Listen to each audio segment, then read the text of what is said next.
Entonces ahora, para cerrar la sesión de hoy día, recibimos a Oscar Jarrín de la Universidad de las Américas de Ecuador, De quien acuerdo. nos va a hablar en la charla titulada On the Uniqueness of Trivial Solution for the Stationary Navier-Stokes Equations. Gracias, Oscar. Bueno, en primer lugar, nuevamente buenas tardes con todos y muchas gracias por permitirme dar esta charla y compartir un poco de mi trabajo de investigación que estoy realizando actualmente aquí en la Universidad de las Américas en Quito, Ecuador, desde los Andes. Este es el plan de mi presentación. Rápidamente voy a introducir el modelo estacionario para las ecuaciones de Navier-Stokes.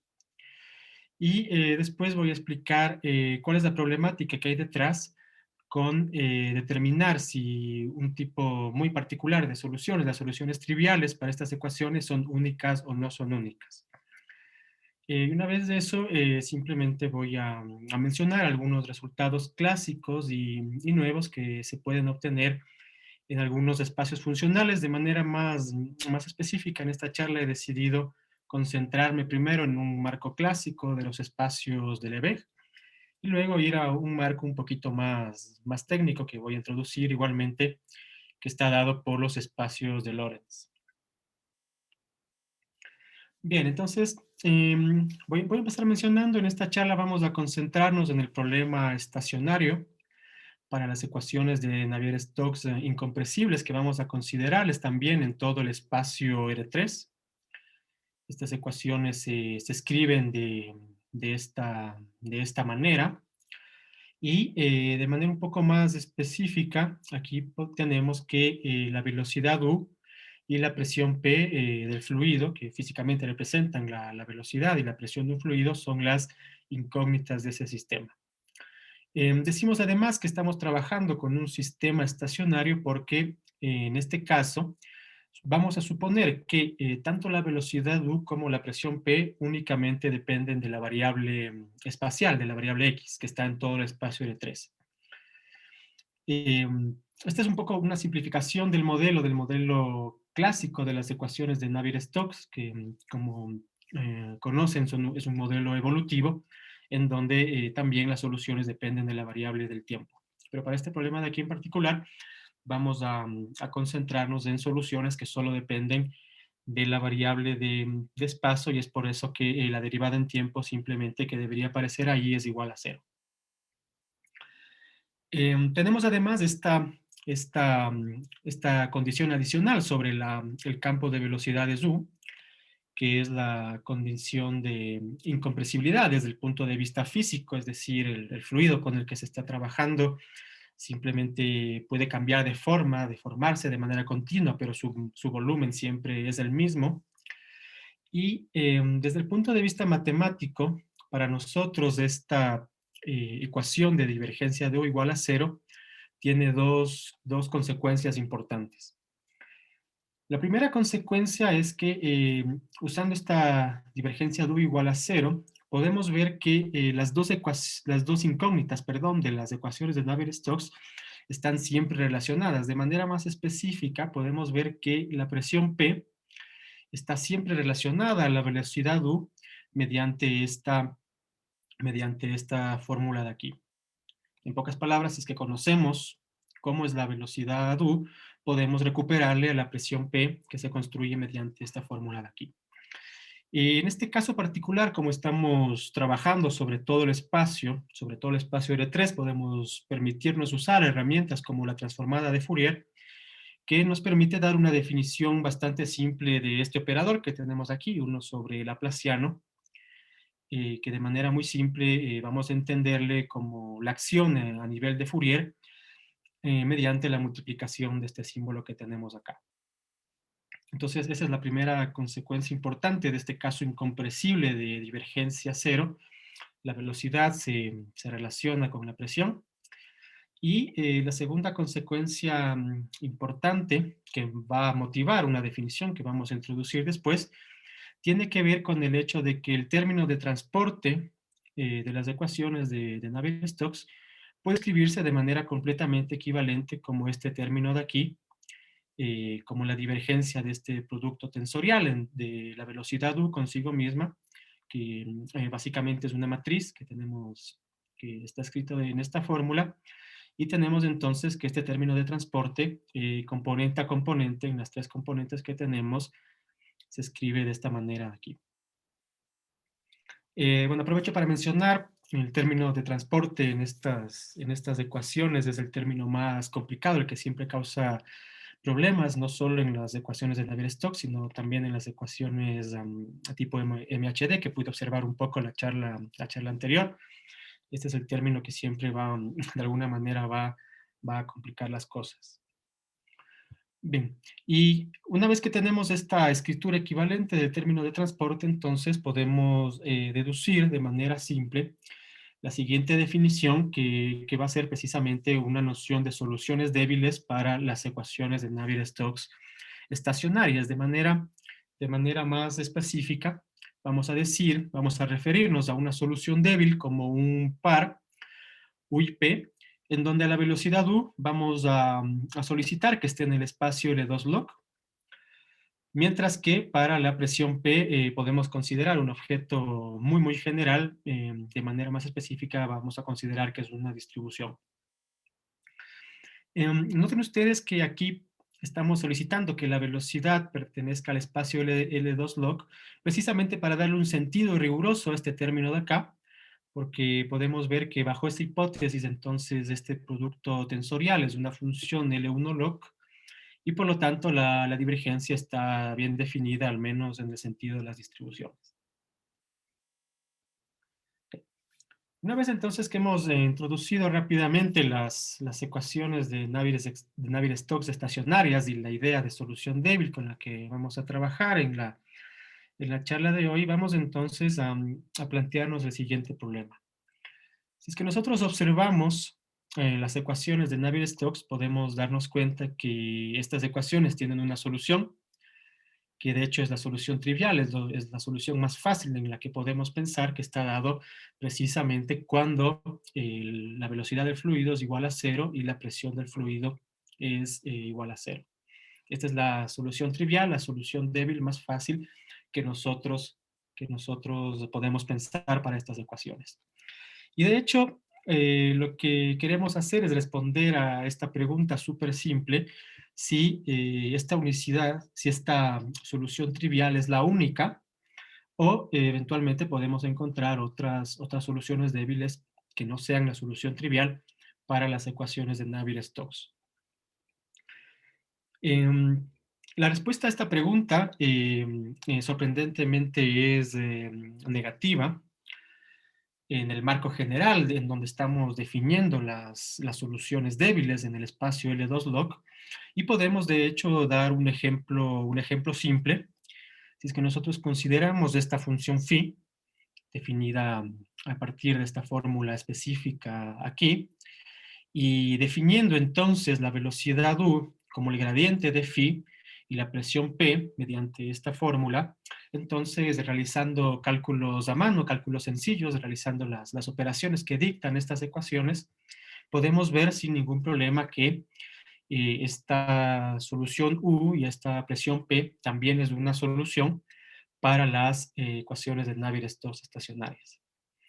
Podemos además notar que debido a la definición que tenemos de aquí de la función phi, a partir de la cual estamos construyendo este ejemplo particular, tenemos básicamente que la norma de la velocidad u se comporta esencialmente como la norma de x, lo cual asegura que estamos trabajando en el espacio L2 log, y por lo tanto tenemos ahí un ejemplo específico. Sabemos entonces que no hay unicidad de las soluciones en este marco súper general de trabajo. Y con esta respuesta en mente, entonces nuestro problema viene a ser un poco más específico, y de hecho lo que queremos ahora es encontrar varios candidatos de espacios funcionales, que voy a anotarle con la letra E de ahora en adelante, que están dentro del espacio L2 log, para asegurar que estamos trabajando siempre con soluciones débiles, y tal que la información adicional sobre la solución de las ecuaciones de Navier-Stokes implica que esta solución necesariamente sea la solución trivial. Este tipo de problemas también son conocidos como problemas de tipo Liouville para las ecuaciones de Navier-Stokes estacionarias, y como les acabo de mencionar, de manera muy simple, simplemente estamos dando hipótesis adicionales dadas en ciertos espacios funcionales para conocer que en estos espacios funcionales tenemos entonces la unicidad de la solución trivial u igual a cero.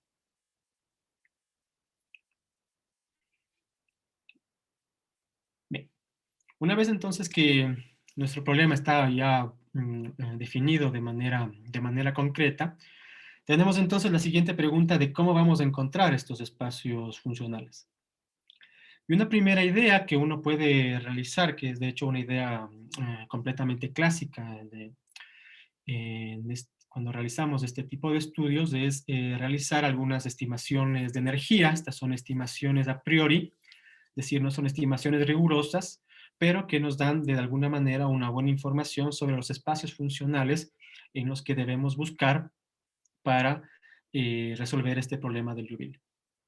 Entonces, de manera rápida, simplemente hacemos estos cálculos completamente clásicos, es decir, multiplicamos la ecuación por la misma solución, integramos luego en la variable de espacio, sobre todo el espacio R3, y usando siempre esta condición de divergencia de u igual a 0 y algunas integraciones por partes, podemos darnos cuenta, uno llega formalmente a encontrar que, para empezar, este término de aquí coincide con la norma H1 de la solución, es decir, la norma del gradiente en L2, mientras que formalmente el segundo y el tercer término, gracias siempre a la condición de divergencia nula, deberían ser iguales a 0.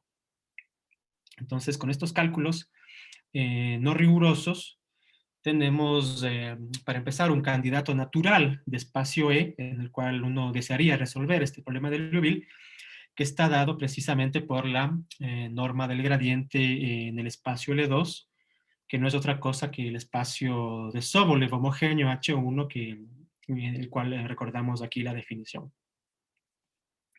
Este es entonces el espacio natural en el que uno desearía resolver el problema de Liouville, inspirándose en estos cálculos no rigurosos.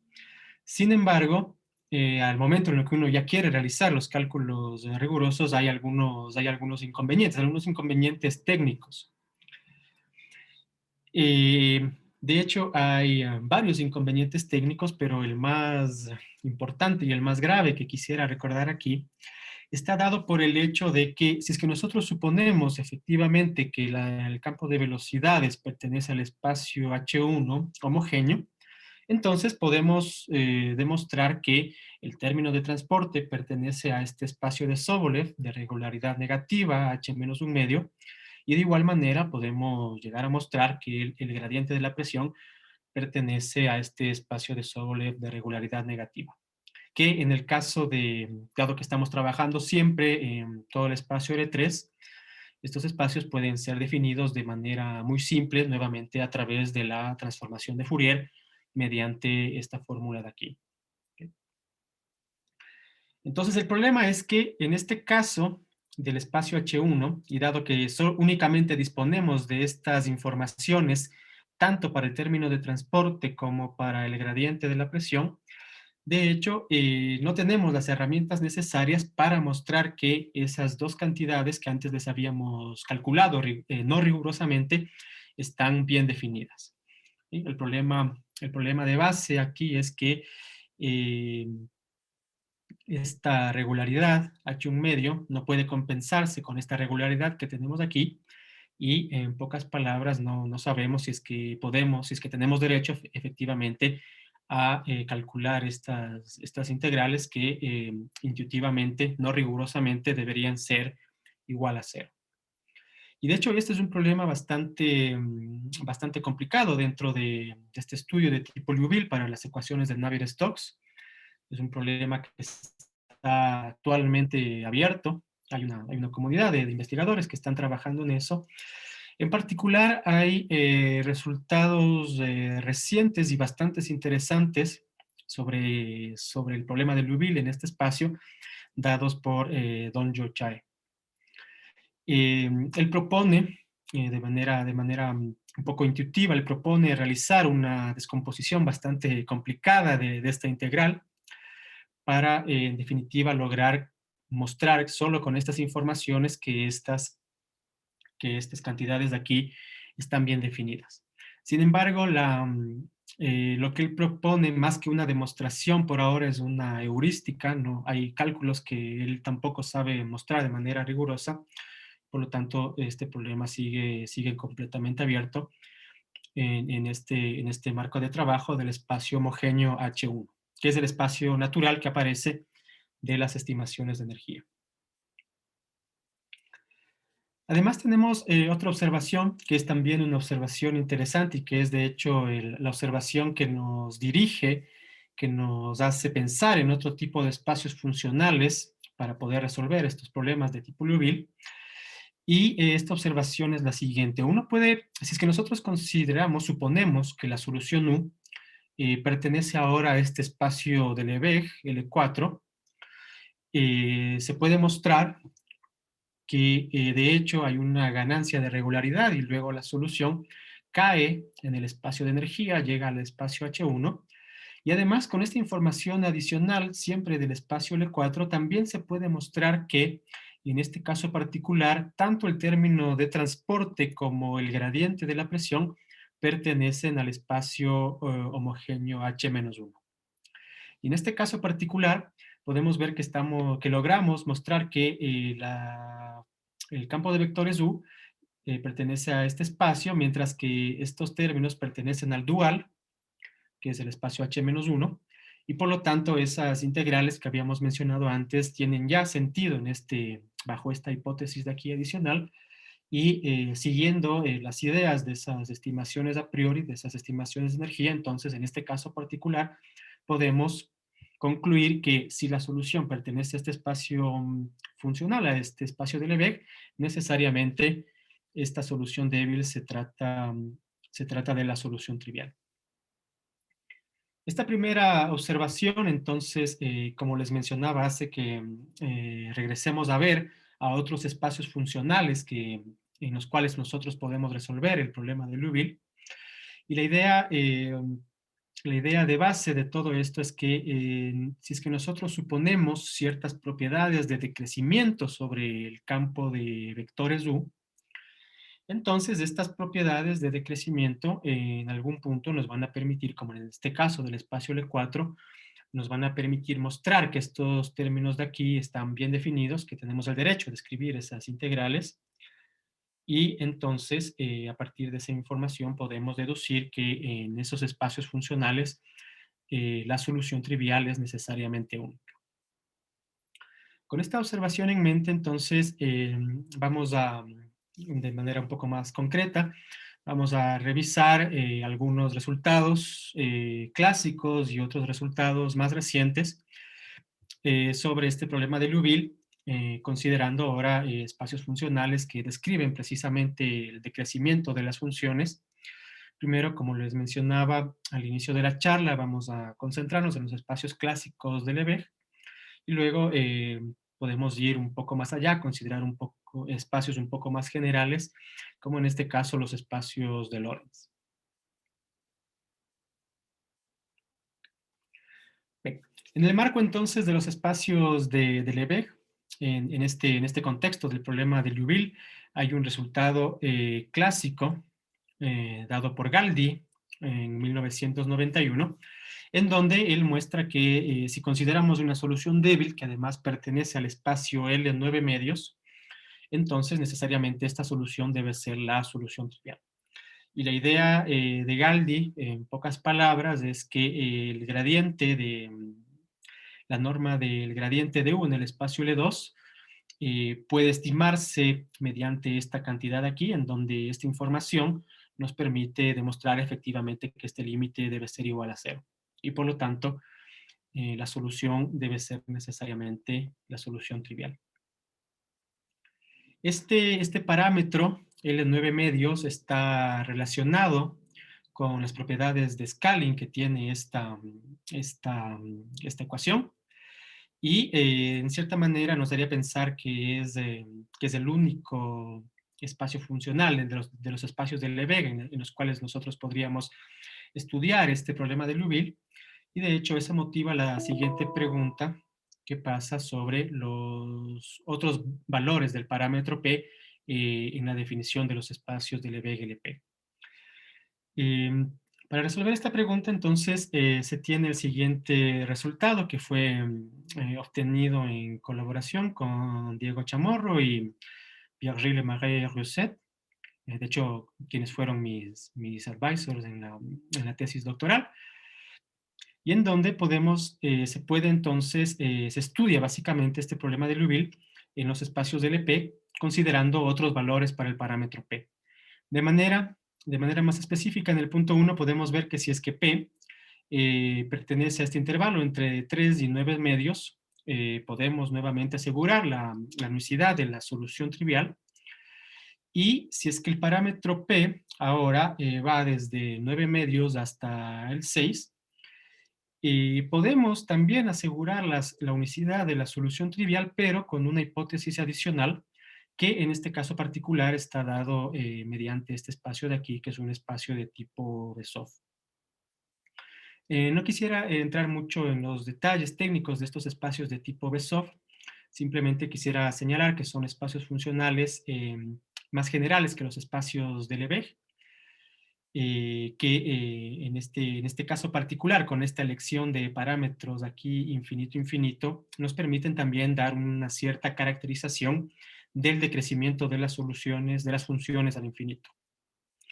Pero la idea básica de este punto 2 es que, de hecho, este parámetro encontrado por Galdi, el 9 medios, parecería ser el parámetro optimal, el parámetro límite, más que optimal, para resolver el problema de Liouville, en el sentido que si es que mi parámetro P es más grande que 9 medios, necesito una hipótesis adicional que podemos entenderle como una mejora al decrecimiento de la solución para poder concluir que esta de aquí es necesariamente la solución trivial. En este primer resultado, y solo por cuestiones técnicas, en definitiva, el parámetro P está en el intervalo entre 3 y 6, y evidentemente viene la pregunta: ¿qué pasa si es que estoy afuera de este intervalo que consideramos en este teorema? Para responder a esa pregunta se tiene el siguiente resultado, en donde siempre a la derecha del 9 medios podemos bajar un poco más, de hecho, los valores para este parámetro P, que ahora podemos tomarle entre 3 medios y 3 para obtener, solo con esta condición de aquí, que la solución trivial es necesariamente única. Y cuando estamos a la derecha del 6, es decir, en este caso de aquí, nuevamente también podemos dar resultados sobre el problema de Liouville, pero nuevamente podemos observar este fenómeno que necesitamos siempre una hipótesis adicional, en este caso el hecho de que la función también pertenezca al espacio H-1, para poder asegurar la unicidad de la solución trivial. En este sentido, podremos decir que por ahora, y de hecho en toda la literatura que existe sobre este problema, los valores del parámetro P más grande de este 9 medios son resultados parciales, en el sentido que siempre necesitamos hipótesis adicionales, además de la hipótesis natural del espacio de Lebesgue, para poder concluir que la solución es necesariamente la solución trivial. Luego, este problema de Liouville tuvo algún interés dentro de la comunidad, y básicamente las investigadoras y los investigadores buscaron otros espacios funcionales un poco más generales, en donde también se pueda estudiar este problema. Y en la charla de hoy quisiera concentrarme en este tipo de espacios conocidos como los espacios de Lorentz. Para empezar, para un poco poner en contexto todo esto, el hecho de que aparezcan estos espacios de Lorentz, de hecho, tiene que ver con un resultado que generaliza el resultado de Galdi. Si es que nosotros recordamos, este resultado de Galdi fue dado en el espacio L en 9 medios, y luego hay un resultado posterior en donde se estudia el- el problema de Liouville para el espacio de Lorentz L en 9 medios infinito. Entonces, antes de explicar un poco más de este resultado, simplemente quisiera introducir de manera muy rápida los espacios de Lorentz. La idea de base es, si es que nosotros consideramos una función f que es medible, a partir de esta función, nosotros podemos definir esta nueva función que depende ahora del parámetro alfa, que se conoce simplemente como la función de distribución. Entonces, de manera simple, si nosotros nos fijamos en un alfa, vamos a considerar todos los de x tales que el módulo de f de x está por encima de este parámetro alfa, por ejemplo, en esta curva, en este gráfico de aquí. Y una vez que identificamos este conjunto, tomamos su medida de Lebesgue, y de esa manera, para cada alfa, de hecho, podemos construir esta nueva función de aquí, que es la función de distribución. Entonces, la idea de los espacios de Lorentz es describir las propiedades de decrecimiento de la función de distribución. De manera más específica, estas propiedades de decrecimiento de esta función de distribución se describen a partir de estas cantidades de aquí, que son normas para los espacios de Lorentz. La idea básica de todo esto es, como podemos ver aquí en esta cadena de inclusiones, son espacios más grandes que los espacios de Lebesgue clásicos. Por ejemplo, estos espacios admiten este tipo de funciones homogéneas que, como sabemos, no pertenecen a los espacios de Lebesgue, pero también, a pesar de ser un espacio más general, es un espacio que conserva las buenas propiedades, las buenas herramientas, como las desigualdades de Holder, Jung y las desigualdades de interpolación. Entonces, volviendo a nuestro problema, que es el problema de Liouville, podemos, recordando esta generalización del resultado de Galdi, quisiera simplemente mencionar que Cosono en el 2017 estudió el problema de Liouville en el marco de este espacio de Lorentz, el en 9 medios infinito, en donde básicamente Cosono puede mostrar que si la solución pertenece a este espacio de Lorentz, entonces la solución también pertenece al espacio de energía natural, que es el H1 que tenemos aquí. Y la conclusión final que le permite decir que esta solución debe ser necesariamente la solución trivial está dado ahora, pero suponiendo esta hipótesis adicional, digamos un control inverso del que tenemos aquí, de manera más específica, se necesita controlar la norma de la velocidad U en este espacio de Lorentz con la norma del espacio de energía H1. Esta condición de aquí es netamente técnica y es precisamente lo que a él le permite deducir esta identidad de aquí, U igual a 0. Si bien esta condición adicional le permite concluir esa unicidad, es una condición un poco fuerte, desde cierto punto de vista no es tan natural, y el objetivo del siguiente resultado es estudiar precisamente el problema de Liouville en los espacios de Lorentz, pero evitando este tipo de controles que no son tan naturales. Y para eso nosotros tenemos entonces el siguiente resultado. Podemos ver que, para empezar, en este espacio funcional, del espacio de Lorentz, en el L9 medios Q, si nosotros, en vez de situarnos en este espacio grande que consideró Cosono, sino en un espacio un poco más pequeño, que corresponde cuando este parámetro Q simplemente no le permitimos llegar hasta más infinito, sino ser una cantidad tan grande como querramos, pero finita. Entonces, en este marco de un espacio de Lorentz un poquito más pequeño que el marco que consideró Cosono, entonces se puede mostrar el teorema, un problema de tipo Liouville, pero esta vez sin ninguna condición adicional, ¿ok? Al contrario de la condición que se necesitaba aquí en este espacio funcional, que es el espacio más grande.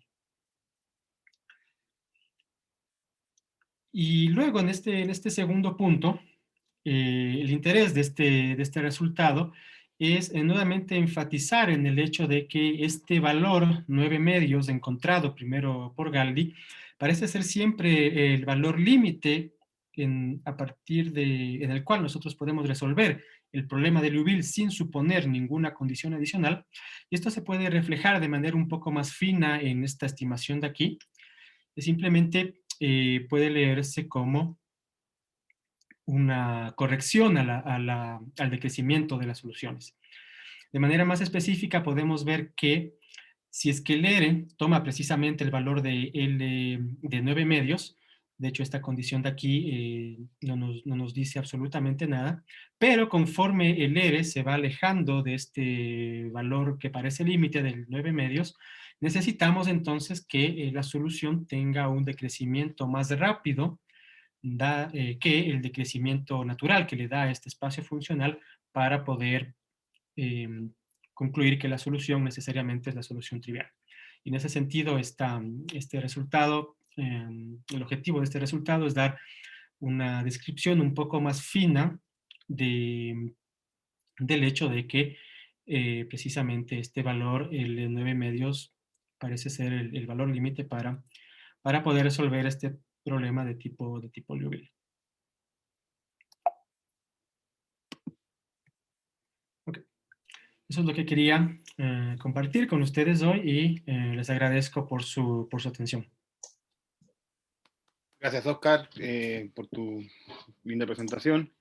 Entonces, abrimos los micros, o sea, abro la instancia de preguntas para aquel que quiera hacer alguna pregunta, algún comentario.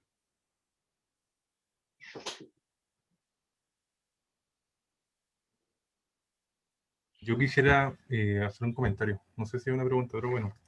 ¿Sí? Con respecto a esto, que la presentación me parece bastante curiosa porque uno busca espacio, ¿cierto?, en donde las soluciones sean triviales. Claro, entonces tú, no sé, busca un E que está contenido en L2 log de R3. Entonces, claro, el espacio de diferencia, ¿cierto?, que sería L2 log menos L, ahí tú aseguras que no hay soluciones, o sea, existen soluciones no triviales. Esa es la cuestión, ¿cierto? No, exacto. O O sea, no necesariamente. no necesariamente. Solo podemos asegurar que dentro del E la única solución es la trivial y fuera del E, de hecho, es una pregunta muy, muy, muy pertinente, que también es una pregunta abierta. ¿Qué pasa precisamente en el complemento? Uno podría pensar, evidentemente, que ahí se podría construir soluciones no triviales para las ecuaciones estacionarias. Pero Entonces, por ahora, ese de alguna manera no es como el óptimo, digamos, porque no ese es se como el podría... óptimo, exactamente. Ya. Todavía no es el óptimo. Es un teorema, es un problema que todavía, creo yo, va a tomar bastante tiempo en comprenderse de manera más precisa. Y lo otro, una consulta es con respecto a las estimaciones. Vi puras estimaciones respecto de U, no habían estimaciones con respecto a P. Entonces, claro, el U era cero porque lo que estaba a la derecha era cero, pero como el U y el P estaban relacionados, de esa manera Exacto. P va a ser cero, ¿cierto? ¿Sí? Exactamente.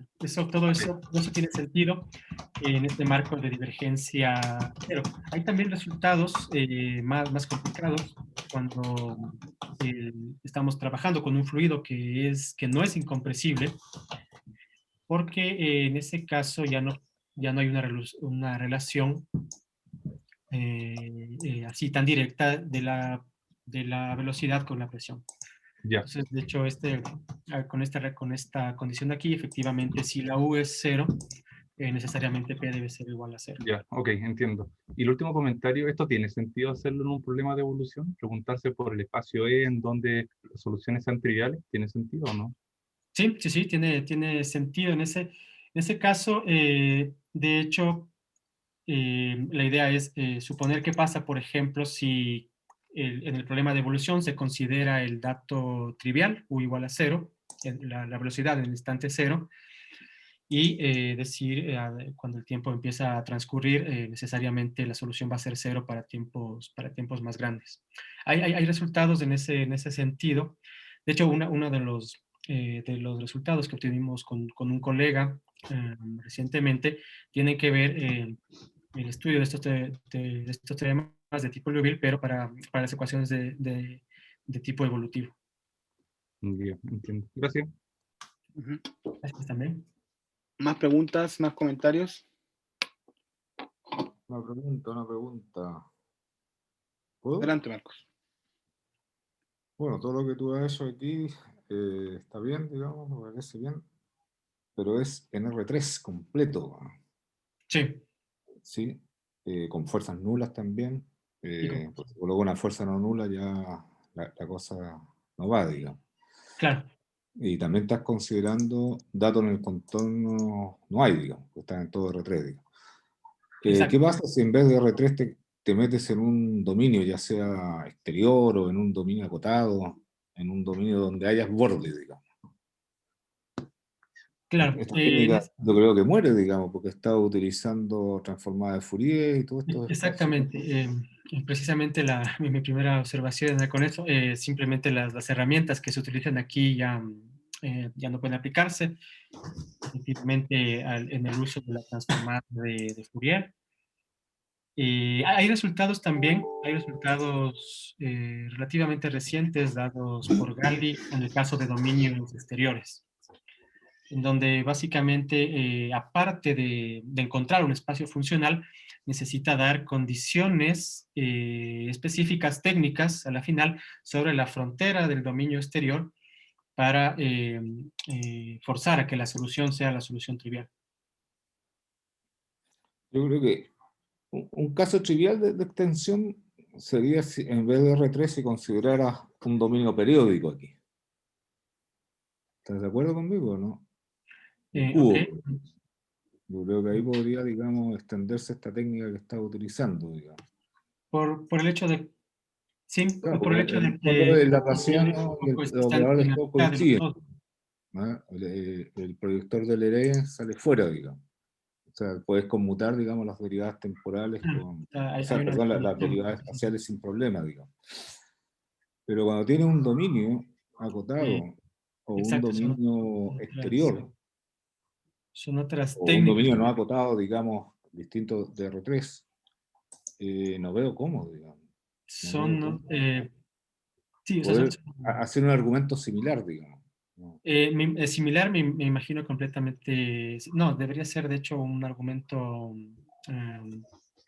Se debería considerar, yo creo, otras herramientas. Básicamente en este resultado de Galdi que le comentaba son las hipótesis sobre el borde que hacen que la solución vaya a cero. Pero, digamos, son técnicas que por el O sea, momento no conozco. el Galdi pide un tipo de caimiento en el borde, alguna cosa así. O sea, Sí, no veo cómo, o sea, tú me estás o diciendo ya, un suponte tipo, tú que tengo una bola y miro fuera de esa bola, exacto, miro fuera de esa bola, ya. El borde ahí sería esa bolita. exacto. Es infinito, ¿no es cierto? Tiene todas las propiedades buenas, pero ¿qué cosa más, digamos? Básicamente, no tengo el resultado en mente en este momento, pero tenía que ver básicamente con un teorema de tipo, un resultado de tipo Stokes, es decir, dar condiciones sobre la integral de la solución justo en el borde de esa bola. Condiciones sobre la dirección normal exterior a esa bola de ahí. ¿Serán condiciones de tipo, Una cierta orientación. serán condiciones del tipo de la desigualdad del Leré, alguna cosa así, o no? Más que nada, si comprendí bien, pero digo, todo esto estoy, digamos, de manera bastante intuitiva, es dar una cierta orientación de cómo el flujo sale de ese dominio, sale hacia el dominio exterior, da una cierta orientación de ese movimiento que le permite mostrar que necesariamente debe ser igual a cero.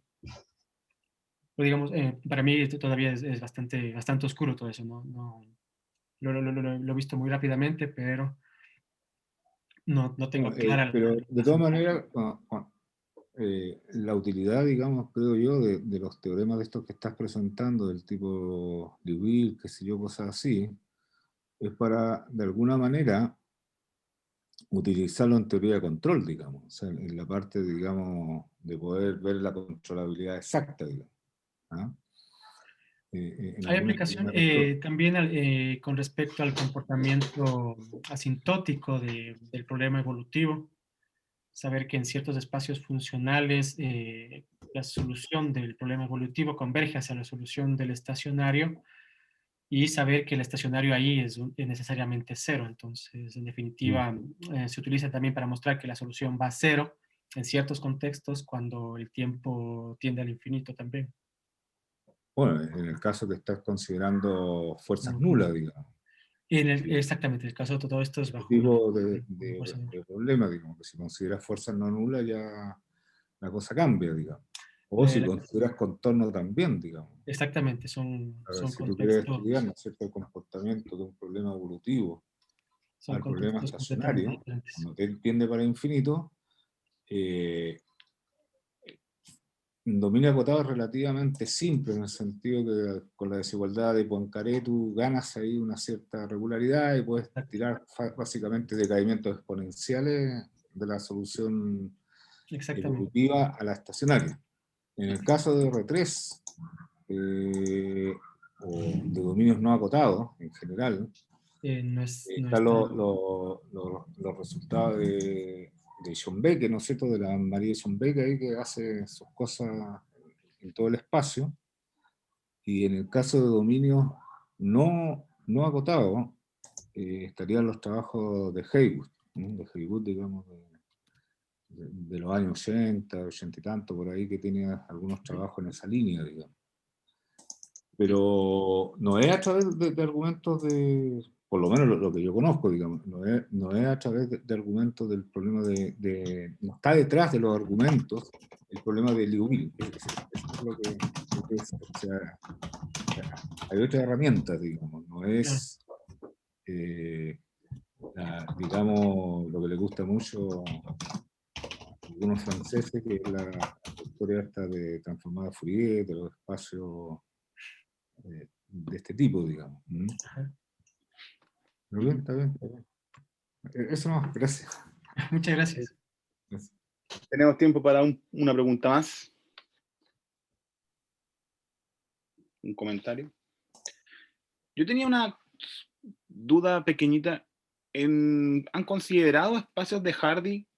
Haciéndose la pregunta siempre de esto, porque ustedes consideran LP y se van más hacia P's mayores que uno. Para P's menores que uno, ¿no han considerado espacios de Hardy y analizar ahí? No, por el momento no. Para los P's menores que uno. No, o sea, digamos, en espacios más técnicos, hay resultados también en el espacio, en el BMO-1, Ajá. que viene a ser el posible espacio más grande invariante por scaling, en donde se puede resolver las ecuaciones de Navier-Stokes. Mi conocimiento diría es Okay. de los espacios más técnicos, digamos, fuera de este contexto clásico de Lebesgue. Eso, Pero gracias. de lo que conozco, no. Ajá. Bueno, si no hay más comentarios, más preguntas, agradecemos nuevamente a Oscar Muchas gracias. por la linda presentación.